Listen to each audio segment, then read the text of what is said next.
الرحمن علم القرآن خلق الإنسان علمه البيان. கண்ணியத்திற்குரிய எல்லாம் வல்ல அல்லாஹ்வின் நல்லடியார்களே, கோவை மாநகர் மாவட்டத்தை சார்ந்த கிளை நிர்வாகிகளே, தாயிக்களே, மாவட்ட நிர்வாகிகளே, உங்கள் அனைவர் மீதும் ஏக இறைவனின் சாந்தியும் சமாதானமும் என்றென்றும் உண்டாகட்டுமாக.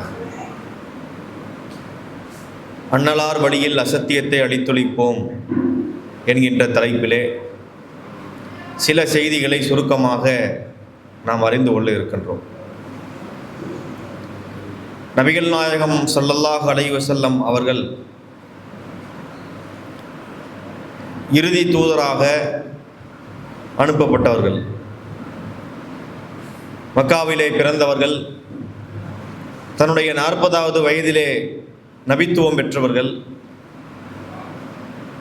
23 ஆண்டு காலம் நபித்துவ பொறுப்பை மிக சிறப்பாக நிறைவேற்றி முடித்தவர்கள்.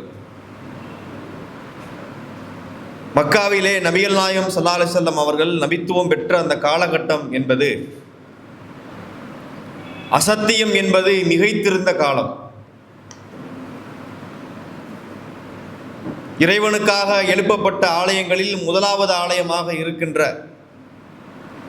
அந்த காபத்துல்லாவிலேயே இறைவனுக்கு நிகராக சில சிலைகளை வைத்து வழிபட்டு கொண்டிருந்த ஒரு காலம். வட்டியும் விபச்சாரமும் ரொம்ப அதிக அளவிலே நடந்த ஒரு காலகட்டம். இப்படிப்பட்ட ஒரு இருள் சூழ்ந்த நிலையில்தான் நபிகள் நாயகம் ஸல்லல்லாஹு அலைஹி வஸல்லம் அவர்கள் நபியாக நியமிக்கப்பட்டார்கள். உயர்ந்த குலத்தில் பிறந்து தன்னுடைய பிரச்சாரத்தை மக்கள் மத்தியிலே துவங்கினார்கள். அவர்களுடைய அந்த ஆரம்ப காலத்தை நம்ம எடுத்து பார்த்தால் அந்த இறுதி காலத்தோடு ஒப்பிட்டு பார்க்கும்போது ஒரு பெரிய வித்தியாசம் இருக்கும். 40 வயசுல நபியாகி நபிகள் நாயகம் ஸல்லல்லாஹு அலைஹி வஸல்லம் அவங்க பிரச்சாரம் செய்யும் போது அவர்களுக்கு இருந்த செல்வாக்கு என்ன? அவர்களுக்கு பின்னாடி எத்தனை மக்கள் இருந்தார்கள்? அவருடைய கை உலகத்திலே ஓங்கி இருந்ததா என்பதெல்லாம் கேள்விக்குறி. அவர்கள் மரணித்த ஆண்டிலே அவர்களுக்கு இருந்த அந்த செல்வாக்கு என்ன? அவர்கள் கொண்டு வந்த கொள்கை மக்கா மட்டுமல்ல, மதீனா மட்டுமல்ல, ஒட்டுமொத்த அரபுலகத்திலும் மிகப்பெரிய தாக்கத்தை உண்டாக்கி இருந்தது என்பதை நாம் வரலாறுகளிலே படித்திருக்கின்றோம்.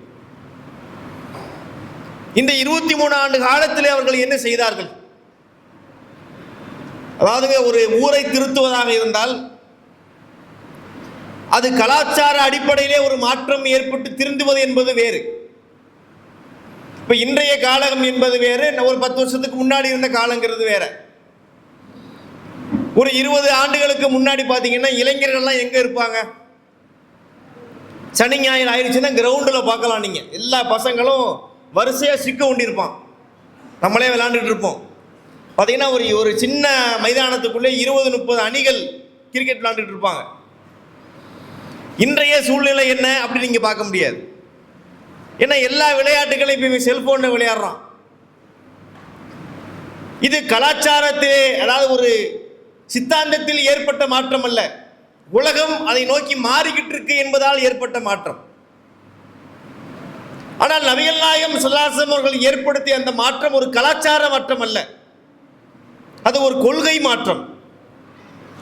அசத்தியத்தில் இருந்த ஒரு மக்களை இறைவனை மட்டுமே வணங்க வேண்டும் என்ற அடிப்படையை புரியாமல் இருந்த மக்களை சத்தியத்தை நோக்கி திருப்புவதாக இருந்தால் இது எப்படிப்பட்ட ஒரு மாற்றத்தை அவர்கள் ஏற்படுத்தி இருக்க வேண்டும் என்பதை நம்ம யோசிச்சு பார்க்கணும். அவர்கள் செய்த பிரச்சாரத்தினுடைய ஒவ்வொரு விஷயங்களும் கவனிக்கத்தக்கதாக இருக்கிறது. எதையெல்லாம் சொன்னால் இந்த மக்களுடைய உள்ளங்களை வென்றெடுக்க முடியுமோ அந்த நிலைக்கு நபிகள் நாயகம் ஸல்லல்லாஹு அலைஹி வஸல்லம் அவங்க இறங்கினாங்க. வெறுமனே வீட்டுக்குள்ளே உட்கார்ந்து திட்டங்களை தீட்டி வைத்துக் கொண்டு சஹாபாக்கள் அழைச்சி நீ இங்கே பயானுக்கு போ, நீங்க இங்கே தாவாக்கு போங்க என்று அப்படி அனுப்பக்கூடிய பணியை அவங்க செய்யலை. அதையும் செஞ்சாங்க. கூடுதலாக தானும் களத்திலே இறங்கி பிரச்சாரத்தை அவர்கள் மேற்கொண்டார்கள். இதிலே முக்கியமாக நம்ம பார்க்கிறது, நிறைய பிரச்சாரம் இருக்கு. அவங்க பிரச்சாரத்தை பற்றி நம்ம பேசிக்கிட்டே இருக்கலாம். உங்களுக்கும் நிறைய நம்ம கேள்விப்பட்டிருப்போம், நிறைய கேள்விப்பட்டிருப்பீங்க. அதில் முக்கியமான ஒரு அடிப்படையை நம்ம புரிந்து கொள்வது அது நமக்கு பலனளிக்கும் நினைக்கிறேன். நாமும் பிரச்சாரம் பண்றோம், ரசூலுல்லாஹ் பிரச்சாரம் பண்ணாங்க. இன்றைய அளவிலே உலக அளவிலே பல தாயியாக்கள் அழைப்பு பணி செய்கின்றார்கள். ரசூலுல்லாஹ்வும் அழைப்பு பணி செஞ்சாங்க. ஆனால் இந்த இரண்டுக்கும் மத்தியிலே உள்ள ஒரு பாரிய வேறுபாடு என்ன அப்படின்னா, இந்த மக்களின் மீது அவர்களுக்கு இருந்த உண்மையான அக்கறை அங்கு வெளிப்பட்டிருக்குது. இப்ப நம்ம தாவா பண்றோம், ஒருத்தங்க தாவா பண்றோம், சொல்லுவோம், நேரம் கிடைக்கும் போது வாய்ப்பு இருக்கும் போது சொல்லுவோம், பல விதங்கள்ல சொல்லியிருப்போம். ஜும்மால பேசுவோம், திருமணை கூட்டத்தில் பேசுவோம், தனிநபர் தாவாக்கள்ல பேசுவோம், பல இடங்கள்ல பேசுவோம். நம்முடைய அடிப்படை எப்படி இருக்கு? வந்தா வர்றாங்க, வராட்டி போறாங்க, நம்ம வேலை முடிஞ்சு போச்சு, இந்த மீட்டிங்கை போட்டாச்சு, நல்லபடியாக முடிஞ்ச, நன்றி உரையோடு முடிந்து விட்டது, செயற்கூட நல்லபடியாக முடிஞ்சிருச்சு, சாப்பாடு ஏற்பாடு முடிஞ்சிருச்சு, எல்லாம் அவங்க வீட்டுக்கு போங்க, எல்லாம் அவங்க வேலையை பார்க்க போவோம் என்று அப்படி நம்ம போயிடுறோம். ஆனால் நபிகள் நாயகம் ஸல்லல்லாஹு அலைஹி வஸல்லம் அவங்க அப்படி தாவா பண்ணலை. இவரை எப்படியாவது வென்றெடுக்க வேண்டும் என்ற அடிப்படை அவங்க உள்ளத்தில் இருந்தது. இந்த சமுதாயத்தின் மீது அவர்கள் காட்டிய அக்கறை இருக்குது, அப்படிப்பட்ட அக்கறை. அந்த அக்கறையை அல்லாஹ் கண்டிக்கல. ஒரு கட்டத்தில் என்ன ஆகுது அப்படின்னா, அந்த அக்கறை அளவு கடந்து போகுது. நபிகள் நாயகத்தையே பாதிக்கக்கூடிய அளவுக்கு அந்த அக்கறை மிகைக்கின்றது. அப்போதுதான் இறைவன் சொல்லுகிறான், அல்லக்க பாகிவுன் நஃப்ஸக அலா ஆசாரியும் அல்லம் யுமினு பிஹாதல் ஹதீஸி அஸஃபா. சூரத்து தௌபால உள்ள வசனத்தை எல்லாம் இறக்குறான். நபியே, இந்த மக்களுக்காக பிரச்சாரம் செய்து இந்த வசனங்களை அவர்கள் ஏற்றுக்கொள்ளாமல் இருப்பதற்காக இவர்கள் மீது கவலைப்பட்டு உங்களை நீங்களே மாய்த்துக் கொள்வீர் போலும். எதுக்கு இங்க இவ்வளவு கவலைப்படுறீங்க? கவலைப்பட்டது அல்ல சொல்லல, உங்களை நீங்களே மாய்த்துக் கொள்ளும் அளவுக்கு கவலை தேவையில்லை என்று சொல்லுகிற அளவிற்கு இந்த மக்களை வென்றெடுக்க வேண்டும் என்ற அக்கறை அவர்களுக்கு வெளிப்பட்டு இருந்தது. தன்னுடைய இறுதி காலகட்டங்களிலே அவர்கள் பல அறிவுரைகளை மக்களுக்கு சொன்னாங்க. அது எல்லாம் நீங்க எடுத்து பாருங்களேன். ரசூலுல்லாஹ்வுடைய இந்த இறுதி காலகட்டங்களில் அவர்கள் பேசிய வார்த்தைகள் வரலாறுல பதிவு செய்யப்பட்டிருக்கு. அது எல்லாமே எப்படி இருக்கு? இந்த மக்களை எச்சரிக்கை செய்யற மாதிரி இருக்கு. இதற்கு முன்னாடி வாழ்ந்த நபிமார்களை மதிக்கின்றோம் என்ற பெயரிலே அந்த சமுதாய மக்கள் கடவுள் தன்மை உள்ளவராக பார்த்தார்களே, நம்முடைய சமுதாயம் அப்படி வழிகட்டு போய்விடக் கூடாது என்ற கவலை ரசூலுல்லாஹ்வுக்கு இருந்துச்சு. இதுக்கு முன்னாடி என்ன செய்வாங்க? நபிமார்களையே வணங்கிடுவாங்க. லானல்லாஹுல் யஹூத வன் நஸாரா இத்தகது குபூர் அம்பியாஹி மசாஜிதா சொன்னார்களா? இதெல்லாம் இறுதியில சொன்னதுதான். யூதர்களையும் நஸ்ரானிகளையும் இறைவன் நாசமாக்குவானாக. ஏன்? தங்கள் நபிமார்களுடைய அடக்கத்தலங்களை அவர்கள் வணக்கத்தலங்களா ஆக்கி கொண்டார்கள். நபியை வணங்கிறாதீங்கப்பா, நான் நபி தான், நான் மனிதன் தான், என்னை நீங்க வணங்கி வழிகட்டு போயிடாதீங்க என்பது அந்த வார்த்தைக்குள்ள அடங்கி இருக்கு. கவலை, நம்ம உம்மத்து வழிகட்டு போய்விடுமோ? முன்னாடி வாழ்ந்த நபிமார்கள் எல்லாம் அறிவுரை சொல்லி பயான் பண்ணி மக்களுக்கு சத்தியத்தை சொல்லி நேர்வழிக்கு வந்ததுக்கு பிறகு மீண்டும் அந்த மக்கள் பழைய வழிக்கு திரும்பி போனார்களே, அதுபோல நம்முடைய உம்மத்து மக்கள் போய்விடக் கூடாது என்று கவலைப்பட்டார்கள். லா தஜஅலு கப்ரி ஈதா, என்னுடைய மன்னரையை நீங்கள் ஒரு விழா கொண்டாடும் நாளாக, விழா கொண்டாடுவதாக நீங்கள் ஆக்கிவிடாதீர்கள் சொன்னார்கள். லா துத்ரூனி கமா அத்ரத்தின் நஸாரா இப்னு மரியம், மரியமுடைய மகன் ஈசாவை அந்த சமுதாய மக்கள் வரம்பு கடந்து புகழ்ந்து கடவுளாக்கிட்டாங்கல்ல, என்னை நீங்கள் அப்படி புகழாதீர்கள். இதெல்லாம் பெரும்பாலும் இறுதி காலகட்டங்கள்ல அவர்கள் சொன்ன அறிவுரைகள் தான். என்ன வெளிப்படுது? இந்த சமுதாயத்தை நல்வழிப்படுத்த வேண்டும், நேர்வழிப்படுத்த வேண்டும். முஸ்லிமிலே பதிவு செய்யப்பட்ட இன்னொரு ஹதீஸை பார்க்கின்றோம். இன்னமா மசலி வ மசலு உம்மத்தி கமதலி ரஜுலின் இஸ்தௌகத நாரா, எனக்கும் என் சமுதாய மக்களுக்கும் உரிய உதாரணம் என்ன தெரியுமா? இஸ்தௌகத நாரன், ஒரு மனிதன் நெருப்பை மூட்டுகின்றான். அந்த நெருப்பின் ஜுவாலை எரியக்கூடிய நேரத்திலே ஜஅலத்தி தவாபு வல் ஃபராஷு யகான ஃபீஹி, அந்த நெருப்பிலே பூச்சிகள் விழுகின்றன. பொதுவாக ஒரு நெருப்பு எரியும் போது அந்த நெருப்பு வெளிச்சத்தை பார்த்து பூச்சிகள்லாம் பறந்து வரும். அந்த பூச்சி என்ன நினைத்து கொள்ளும், ரொம்ப வெளிச்சமான இடமா இருக்குது, ஏதோ நம்ம அங்கே போனால் தனக்கு ஒரு நன்மை கிடைக்கும் என்று அது நினைக்கும் போல இருக்கு. கடைசியிலே அந்த நெருப்பிலே அது எரிந்து சாம்பலாகி போய்விடுகின்றது. இதுபோல ஒரு மனிதன் நெருப்பை மூட்டுகின்றான், அந்த நெருப்பில் போய் பூச்சிகள் விழுகின்றதே. இது போல நரகத்திலே போய் விழுவதற்கு இந்த மக்கள் முயற்சிக்கிறார்கள். நரக நெருப்பிலே போய் விழ பார்க்கின்றார்கள். ஆகிதுன்பி ஹுஜசிக்கும், நான் அவர்களுடைய இடுப்புகளை பிடித்து இழுக்கிறேன். அப்பா உள்ளவே உளுந்துராத, எரிஞ்சிருவ, சாம்பலா போயிருவ என்று அவங்களுடைய இடுப்பை பிடிச்சி நான் இழுக்கிறேன். எனது தடுப்பையும் தாண்டி போய் மக்கள் அதில் விழ பார்க்கின்றார்களே என்று சொல்ல கவலையோடு சொன்னார்கள். முஸ்லீமிலே பதிவு செய்யப்பட்ட செய்தி. அப்ப இப்படி ஒரு சமுதாய அக்கறையோடு தாவா பணி செய்வது நல்ல பணி, அதை உணர்ந்திருக்கிறோம், அதை மறுப்பதற்கில்லை. அதனாலதான் இன்றைய தினத்திலே நம்முடைய வேலையை போட்டு உட்கார்ந்துருக்கிறோம். ஏன் உட்கார்ந்துருக்கிறோம்? அழைப்பு பணிக்காக தானே வந்திருக்கிறோம். இதை நமக்கு போகும்போது ஏதாவது கை நிறைய பணம் கொடுத்து அனுப்பிடுறாங்களா? நிறைய பொருட்களை கொடுத்து சாப்பாடு நம்ம டைம் ஆயிடுச்சுன்னு சொல்லி ஒரு உணவு ஏற்பாடு பண்ணுவோம், அவ்வளவுதான். நமக்கு அதில் மிஞ்சுவது அது எதுவும் கிடையாது. அழைப்பு பணிக்காகத்தான் வந்திருக்கிறோம், அதை உணர்ந்திருக்கிறோம். அல்லாஹ் நமக்கு அதை உணர வைத்திருப்பது அவனுடைய கிருபை தான். அதையும் தாண்டி நாம் என்ன கவனிக்கணும்னா, இதை எவ்வளவு உண்மையா எடுத்துட்டு போறோம். சில விஷயங்களை நம்ம செஞ்சிருவோம், ஆனால் அதனுடைய நோக்கம் புரியாமல் செய்வோம்.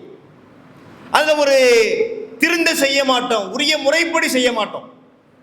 நல்ல காரியங்கள் செய்வோம், நல்ல முறையில் செய்ய மாட்டோம். இப்போவே நல்ல காரியங்கள் எல்லாரும் செய்வார்கள், அதை நல்ல முறையில் செய்யும் போதுதான் அதுக்கு உரிய ரிசல்ட் கிடைக்கும். நபிகள் நாயகம் ஸல்லல்லாஹு அலைஹி வஸல்லம் உங்க வாழ்க்கையில் இருந்து நாம் பெறக்கூடிய பாடம் என்ன? நல்ல காரியங்களை செய்வார்கள், நல்ல முறையில் செய்வார்கள், திட்டமிட்டு செய்வார்கள், உள தூய்மையோடு செய்வார்கள், அல்லாஹ்வின் மீது கொண்ட உண்மையான நம்பிக்கையோடு செய்வார்கள். அதுதான் அவர்களுக்கு அல்லாஹ் அப்படிப்பட்ட ஒரு மகத்தான வெற்றியை வழங்கி இருக்கின்றான். அந்த அடிப்படையிலே நம்முடைய சமுதாய மக்களை வென்றெடுக்க வேண்டும் என்ற அக்கறையோடு நம்ம களத்துக்கு வரணும். எல்லோருமே களத்துக்கு வர்றோம். அந்த அக்கறை என்பது நமக்கு கால ஓட்டத்தில் கொஞ்சம் குறைஞ்சு போயிருக்கு. இன்று பாருங்கள், தமிழகத்திலே அசத்தியத்தில் இருக்கக்கூடிய மக்கள் எத்தனை பேர் இருக்கிறார்கள் நம்முடைய பகுதிகளில், உங்கள் கிளைகளில், உங்கள் கிளைக்கு பக்கத்தில் உள்ள முஸ்லீம் தெருக்களில் வாழுகிற முஸ்லிம்கள் எத்தனை விதமான வழிகாடிலே மூழ்கி கிடக்கிறாங்க.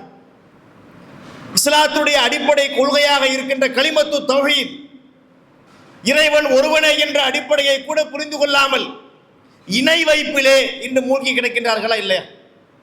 தர்கா வழிபாடு, மௌலுது மாதிரியான காரியங்கள், தாயத்து அணிவது, முரீது வழிபாடு என்ற பெயரிலே இணை வைப்பில் மூழ்கி கிடக்குது. நம்ம சொந்த பந்தங்கள்லாம் மூழ்கி கிடக்குது.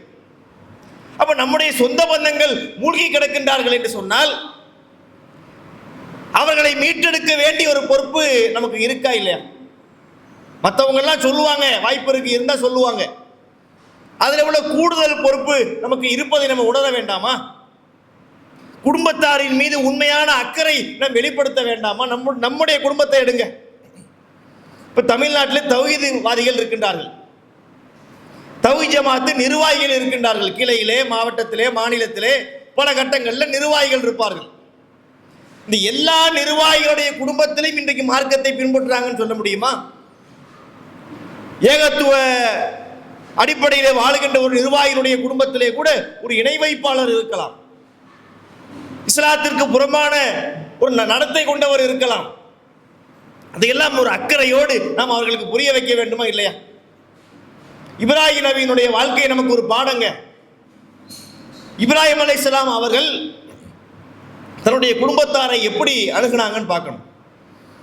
இந்த உலகத்திற்காக எப்படியாவது அவங்களை சேர்த்து வைக்கணும், செட்டில் பண்ணணும், அவர்களை நல்ல நிலையில உருவாக்கிடணும், உயர்ந்த பள்ளிக்கூடத்தில் படிக்க வைக்கணும், நிறைய பட்டங்களை பெற வைக்கணும், நல்ல ஒரு கம்பெனியில் வேலைக்கு சேர்த்து விடணும், அவங்களுக்கு நல்ல ஒரு வீடு கட்டி கொடுக்கணும், நல்ல வசதியான இடமா பார்த்து கல்யாணம் பண்ணி வைக்கணும், அவங்க பேரில் சொத்து பொத்துக்களை சேர்த்து அவங்கள சேஃப்டி பண்ணி வைக்கணும், நகை நட்டுக்களை வாங்கி வைக்கணும். இதை பற்றித்தானே மனிதர்கள் சிந்தித்துக் கொண்டிருக்கிறார்கள். அவர்களை நாளைய நரகத்தை விட்டு காப்பாற்ற வேண்டும் என்ற அக்கறை குடும்பத்தார் விஷயத்திலே நமக்கு இல்லையே. அடுத்த மக்களை கவலைப்படுறது இரண்டாவது. நம்முடைய குடும்பத்தார் விஷயத்திலேயே நம்மிடத்திலே அந்த உறுதிப்பாடு கிடையாது. இப்ராஹிம் நபியினுடைய வாழ்க்கையை பாருங்க, ஒரு புரட்சிகரமா இருக்குது. இப்படி அவர் சிந்திக்கிறாருன்னே தெரியல. இப்ப நமக்கெல்லாம் இதெல்லாம் சொல்லி அறிவுறுத்திய பிறகும் கூட சிலருக்கு புரிய மாட்டேங்குது. அவருக்கு யாரும் சொல்லல, அவர் இயற்கையாகவே அதை புரிகின்றார். அல்லாஹ்வின் புறத்திலிருந்து அறிவிக்கப்பட்டிருக்கலாம். அவர் கேட்கக்கூடிய பிரார்த்தனைகள் இருந்து நமக்கு அதை புரிஞ்சுக்க முடியும்.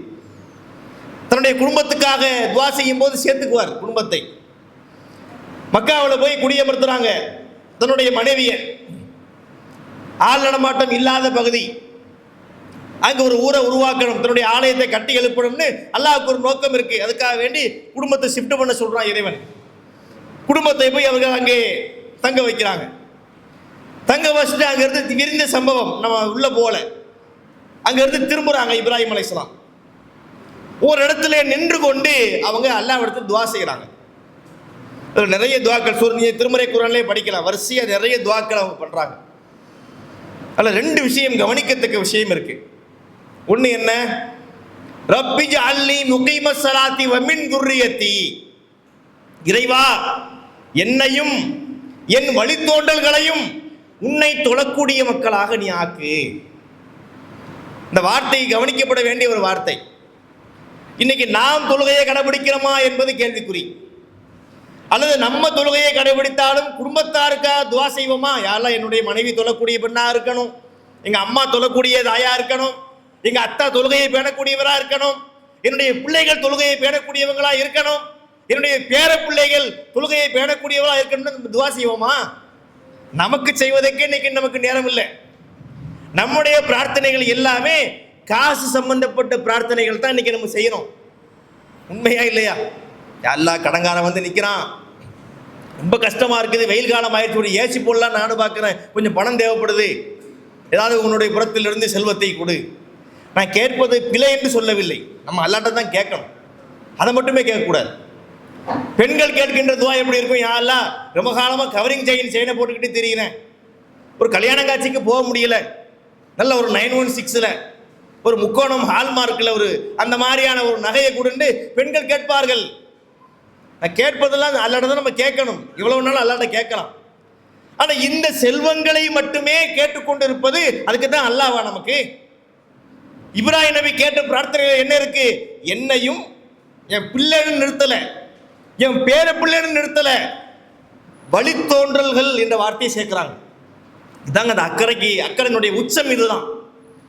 நான், எனது மகன், அவனது மகன், அவனது மகன், கியாமத் நாள் வரைக்கும் இப்ராஹிம் நபியினுடைய பரம்பரை வரும். பார்த்தீங்களா? இவ்வளவு பேரும் உன்னை தொழக்கூடிய மக்களா இருக்கிறோம்னு அதுக்கு அர்த்தம்.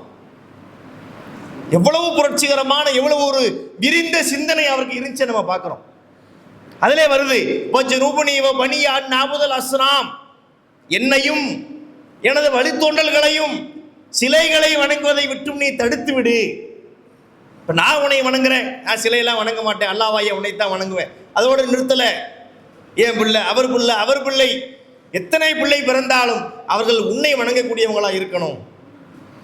இப்படிப்பட்ட ஒரு புரட்சிகரமான சிந்தனையோடு அவங்களுடைய தாவா பணி இருந்துச்சு என்று நம்ம கவனத்தில் கொள்ளணும். இதே தான் ரசூலுல்லாஹ்வுடைய பாணி. தன்னுடைய மகளுக்கு அவர்கள் சொன்ன அறிவுரை, என் மகளே, இந்த உலகத்தில் நீங்க கேளுங்க, நான் ஏதாவது உங்களுக்கு தந்துருவேன், உன்னுடைய மகள் என்பதற்காக வேண்டி தந்துருவேன். லா உகுனி அன்கி மினல்லாஹி ஷையன், மறுமையிலே என்னால் உங்களுக்கு எந்த பயனும் செய்ய முடியாது. துனியாவிலே கேளுங்கள், என்னுடைய மகள் என்ற இருப்பதை நான் கொடுத்துட்டு போயிடுவேன். யா சஃபியா பின்த் அப்துல் முத்தலிப், தன்னுடைய மாமி இடத்துல சொன்னாங்க, அப்துல் முத்தலிபுடைய மகள் சஃபியாவை, என் மாமியே, லா உகினி அன்கி மினல்லாஹி ஷையன், மறுமையிலே உங்களை அல்லாஹ்விடமிருந்து என்னால் காப்பாற்ற முடியாது. உங்களுடைய மறுமைக்கு நீங்கள் தான் தேடிக்கொள்ள வேண்டும். ஒரு நபியினுடைய குடும்பம் என்பதால் உங்களுக்கு எந்த சிறப்பும் கிடைச்சிடாது என்ற அடிப்படைகளை தன்னுடைய குடும்பத்தாருக்கு அவர்கள் புரிய வைத்தார்கள். ஒவ்வொரு நபிமார்களும் இப்படித்தான் அக்கறைப்பட்டாங்க. அதனாலதான் அடிபட்டு உதைப்பட்ட பிறகும் கூட இந்த மார்க்க தாவாக்களத்துக்கு அவங்க திருப்பி திருப்பி வர்றாங்க. எவ்வளவு பெரிய கஷ்டங்களை தாண்டி நபிமார்கள் தாவா களத்துக்கு வந்தாங்க. நபிமார்கள் நம்ம நினைச்சுக்கிறோனுங்க, தாவா களத்தில் நம்ம நிக்கிறோமே, இது இலகுவான பாதை அல்ல, இது கல்லும் முள்ளும் நிறைந்த பாதை தான். அந்த மனசுல நம்ம என்னைக்கும் வச்சுக்கணும். வீட்டிங்க உடனே பணம் வந்துடுது, உடனே மக்கள் வந்துடுறாங்க, அதுக்கு எந்த விதமான சிரமமும் இல்லை, கேட்கறதே உடனே கிடைத்து விடுகின்றது, உடனே பல்லாயிரக்கணக்கான மக்கள் வந்துடுறாங்க என்று இருக்காது. பல சிரமங்கள் நமக்கு அதில் இருக்கும். தாவா களம் என்பது நம்ம உறுதியா இருக்கிறோமா நல்லா பார்ப்போம். பல சிரமங்கள், காவல்துறையில் ஒத்துழைப்பு இருக்காது. கோயம்புத்தூர் ஒரு சென்சிட்டிவான பகுதி, இங்க எல்லாம் ஒரு மீட்டிங் நம்ம பெர்மிஷன் வாங்குவதில் நம்ம அலைய விடுவார்கள். 4 இடத்துக்கு போய் பார்க்க வேண்டி இருக்கும். மேலதிகாரிகளை பார்த்து அழுத்தம் கொடுத்து சில பெர்மிஷன் வாங்குற அளவுக்கு நெருக்கடிகள் இருக்கலாம். நம்ம பார்க்க வேண்டியது எதுக்கு நமக்கு இவ்வளவு கஷ்டப்பட்டுக்கிட்டு, இவன் போனா இவன் இல்லம்மா, அவன் போனா அவன் இல்லம்மா, ஓன் பள்ளியில நீ ஒரு பயான் பண்ணிக்க, ஏன் பள்ளியில நான் ஒரு பயான் பண்ணிக்கிறேன், மகரிப் முடிஞ்ச உடனே ஒரு 10 நிமிஷம் ஒரு பயான், உங்க பள்ளியில் ஒரு 10 நிமிஷம் ஒரு பயான், அவ்வளவுதான் பயான் முடிந்து விட்டது என்று கணக்கு காட்டுவதற்காக நம்ம தாவா பண்ணிடக்கூடாது. பள்ளி பயான் நம்ம கொச்சப்படுத்தி பேசவில்லை, அது தனியா நடக்கணும். அது மட்டுமே நம்முடைய பணியாக ஆகிவிடக்கூடாது. சத்தியத்தை கொண்டிருக்கிற நாம் இதை கொண்டு சும்மா இருக்கக்கூடாது. இதை எங்கே எல்லாம் கொண்டு போய் காட்டுகிறோமோ, எத்தனை மக்களுக்கு அறிமுகப்படுத்துகிறோமோ, அவ்வளவு நன்மைகளை அல்லாஹ் நமக்கு வழங்கி கொண்டே இருப்பான். இது எல்லா மக்களுக்கும் புரியக்கூடிய விஷயம் அல்ல. ஏன்னா துனியாவிலே மூழ்குவது, குப்பு துனியா என்று சொல்வார்கள், துனியாவின் மீது உள்ள அந்த நாட்டம். இன்றைய உலகமே அப்படித்தான் கட்டமைக்கப்பட்டிருக்கு. பார்க்கின்றோமா இல்லையா? எல்லாத்தையும் எடுத்து பாருங்க, எல்லாத்துலயுமே பார்த்தா உலகத்தை முன்னிறுத்துறான். இதை பண்ணா உங்களுக்கு அந்த ஆஃபர் கிடைக்கும், இதை பண்ணீங்கன்னா இந்த பொருள் வாங்கினா இந்த இலவசம் கிடைக்கும், இங்க நீங்க நிலம் வாங்கினீங்கன்னா உங்களுக்கு என்னென்ன பெனிஃபிட் கிடைக்கும், நீங்க முதல்லயே சேர்த்து வச்சீங்கன்னா இவ்வளவு தங்கம் வாங்கலாம், இங்க இடம் வாங்கலாம். எல்லாமே உலகத்தை பற்றித்தான் நாம் சிந்தித்துக் கொண்டே இருக்கின்றோம். நம்முடைய மறுமை சிந்தனை என்பது நாளுக்கு நாள் குறைந்து கொண்டே வருகிறது. மனதிலே கை வைத்து நம்ம யோசிக்கணும். ஒரு 10 வருஷத்துக்கு முன்னாடி நாம் மறுமையை நினைத்து பார்த்ததை போல இன்றைக்கு நினைத்து பார்க்கின்றோமா? அதுக்குரிய நேரத்தை நம்ம செலவழிக்கின்றோமா? மறுமையை பத்தி, மௌத்தை பத்தி நாம நினைவுபடுத்தி பார்க்கின்றோமா? இல்லை. பல அடிப்படைகளில் நம்ம திசை திருப்பப்படுகின்றோம். துனியாவுடைய பல காரியங்கள் நம்ம இருக்குது.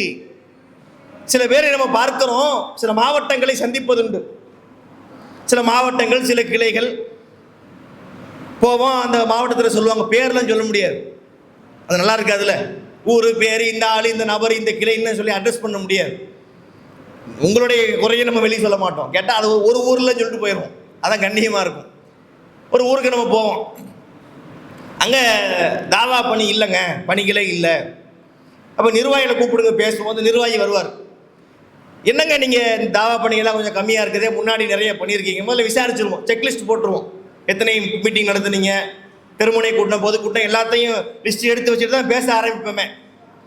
அவன் நிறைய குறைஞ்ச மாதிரி தெரியுதே, என்ன காரணம் என்று கேட்டால் அவர் அப்படியே சொல்ல ஆரம்பிப்பார். கேஷுவலாக சொல்லுவார், இல்லை தலைவர் வந்து அந்த வியாபாரத்தில் பிஸி ஆகிட்டாரு, புதுசாக கடை வச்சதில் அவர் கொஞ்சம் மாட்டிக்கிட்டாரு, இவருக்கு இந்த பிரச்சனை, அவருக்கு அந்த பிரச்சனை, பல வேலைகளில் மாட்டிக்கிறதுனால தாவா காலத்துக்கு வர முடியலங்கிறாங்க. இந்த வார்த்தை என்பது இவ்வளவு மோசமான வார்த்தை தெரியுமா? நீ கேஷுவலாக சொல்லிட்டு போயிட்டு இருக்கோம், வேலை இருக்குன்ட்டு போயிடும்.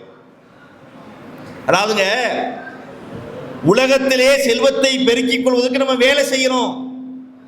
அல்லாஹ்வுடைய மார்க்கத்தை எடுத்து சொல்லக்கூடிய பணியை, நபிமார்கள் கையிலே எடுத்த பணியை, மறுமையிலே நம்மை சொர்க்கத்திலே சேர்க்கக்கூடிய பணியை முன்னிறுத்தி அதற்கு வா என்று சொன்னால் எனக்கு வேலை இருக்குன்னு ஒருத்தர் போறாருன்னு வைங்க, இது எப்படிப்பட்ட ஒரு மோசமான நிலைக்கு ஷைத்தான் நம்முடைய உள்ளத்தை பழக்கிட்டான்னு நீங்க பார்க்கணும். அல்லாஹ்வுடைய பணியை செய்வதற்காக வேண்டி அழைக்கப்படும் போது வேலை இருக்குன்னா இது என்னது? இது என்ன செய்யக்கூடாத ஒரு பணியா? நாம் செய்யக்கூடிய மற்ற பணிகளை விட ஒரு மோசமான ஒரு பணியா? இப்படி மக்கள் சில இடங்களில் போயிட்டு இருக்கிறாங்க. நல்லா அர்ப்பணிப்போடு செய்யக்கூடிய மக்களும் இருக்கின்றார்கள். இது மாதிரியான சில குறைபாடுகள் ஆங்காங்கே வருவதை நம்ம கண்கூட பார்க்க வேண்டியிருக்கு. அப்ப அந்த விஷயங்களை எல்லாம் நம்ம இங்கேதான் சொல்ல முடியும். செயற்குழு மாதிரியாக இது மாதிரியான ஒரு மாவட்ட நிகழ்ச்சிகள்ல தான் உங்களுக்கு சொல்வதற்குரிய வாய்ப்பு நமக்கு கிடைக்கின்றது. அதான் உங்களுக்கு நம்ம நினைவுபடுத்துகின்றோம்.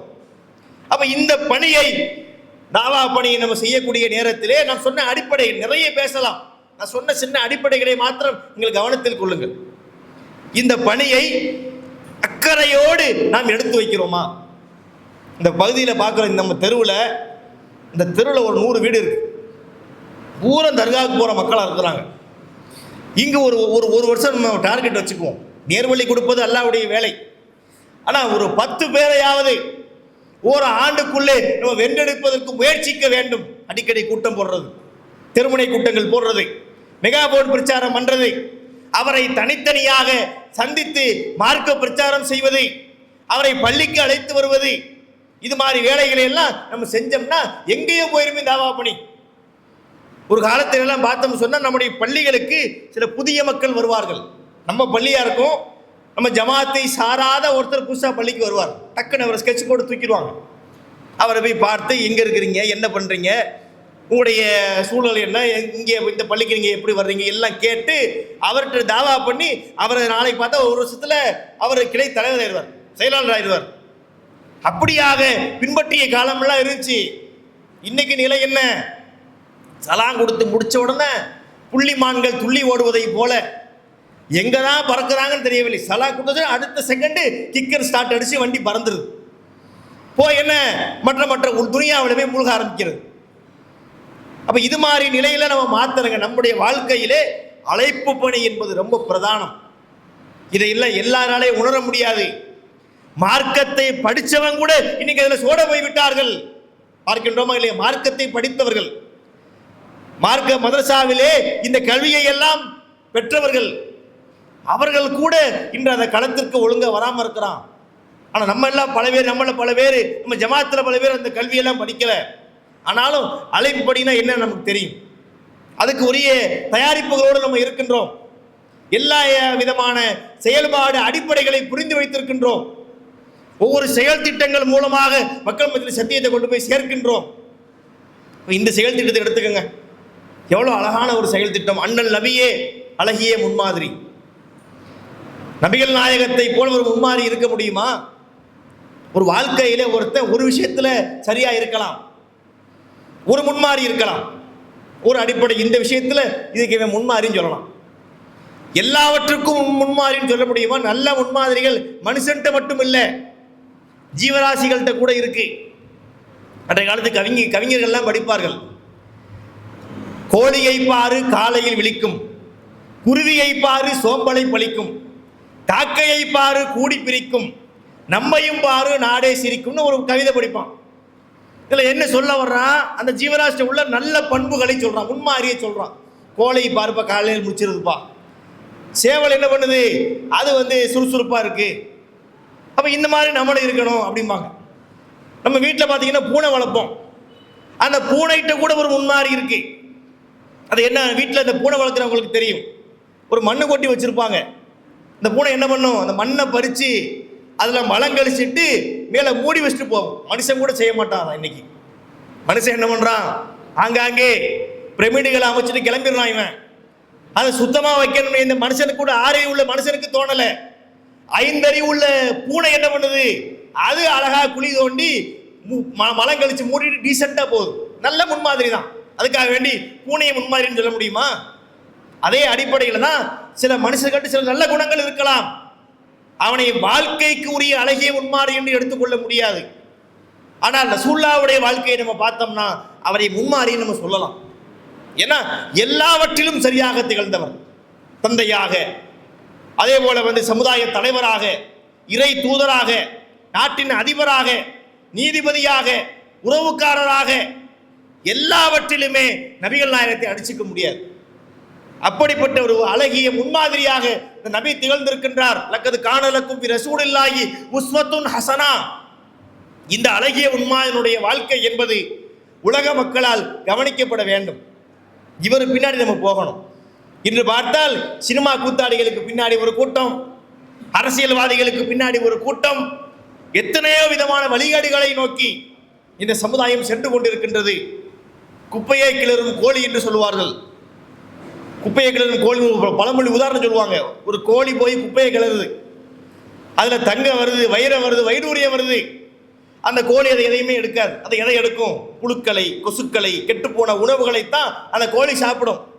அதுபோல இன்றைய இஸ்லாமிய சமுதாய மக்கள் அல்லாஹ்வுடைய வேதத்தை விட்டு விட்டார்கள், அல்லாஹ்வுடைய தூதருடைய வார்த்தைகளை விட்டு விட்டார்கள், நபிமொழிகளை விட்டு விட்டார்கள். அஜித் இருக்கிறானா, விஜய் இருக்கின்றானா என்று இந்த கூத்தாடிகளுக்கு பின்னாடி போகின்ற ஒரு அவல நிலையை நம்ம சமுதாயத்தில் பார்த்து கொண்டிருக்கிறோம். இந்த எல்லா இவர்களை கேடு கட்டவர்கள் அல்லாஹ்வுடைய தூதருடைய வாழ்க்கையை எடுத்து பார்த்தால் அப்படிப்பட்ட அழகிய முன்மாதிரியாக நம்ம கண்ணுக்கு முன்னாடி நிற்கிறாங்க. அவங்களுடைய வாழ்க்கை வழிமுறை நமக்கு நம்ம நேரில் அவங்கள பார்க்கல, ஆனால் அவர்கள் வாழ்ந்த வாழ்க்கை யோசிச்சு பாருங்க. ஒவ்வொரு நாளும் நம்ம நபிகள் நாயகத்தை பற்றி சிந்திச்சு பார்க்கணும். எல்லாவற்றுக்கும் வழிகாட்டிய ஒரு நபர், வழிகாட்டியது மட்டுமல்ல அதை செய்து காட்டிய ஒரு நபர். சில பேர் நிறைய பேசுவார்கள், மேடையில் ஏறி அவர் பேசினார்னு வைங்க, மேடையிலே ஆறு போல பேச்சு, இறங்கியதும் அத்தனையும் போச்சு அப்படிமா. பேச்சு பேசினார்னா அப்படி பேசுவார்கள், செயல்ல ஒண்ணும் இல்லை. ஆனா இந்த தூதருடைய வாழ்க்கை என்ன? சொல் ஒன்று செயல் ஒன்று இல்லை. எதை சொன்னாரோ அதைத்தான் செய்வார், அதை விட மேலாக செய்து காட்டுவார். அப்படிப்பட்ட அழகிய முன்மாதிரியை அல்லாஹ் நமக்கு தந்திருக்கின்றான். இதை உணர்ந்தவர்களாக நம்முடைய வாழ்க்கையிலே இவர் காட்டிய பாதையிலே ஒவ்வொரு விஷயத்திலும் பயணிக்க வேண்டும். அதோடு மட்டுமல்ல, நம்முடைய சமுதாய மக்களுக்கும் இந்த செய்தியை கொண்டு போய் சேர்க்க வேண்டும். அசத்தியத்திலே உள்ள மக்களை சத்தியத்தை நோக்கி அழைத்து வருவதற்கு நம்ம முழுவதுமாக முயற்சிகளை மேற்கொள்ள வேண்டும். அதற்குரிய எல்லா விதமான ஒத்துழைப்புகளையும் நீங்கள் வழங்குவீர்கள் என்ற நம்பிக்கையோடு என்னுடைய உரையை முடித்துக் கொள்கின்றேன். அஸ்ஸலாமு அலைக்கும் வரஹ்மத்துல்லாஹி வபரகாத்துஹு.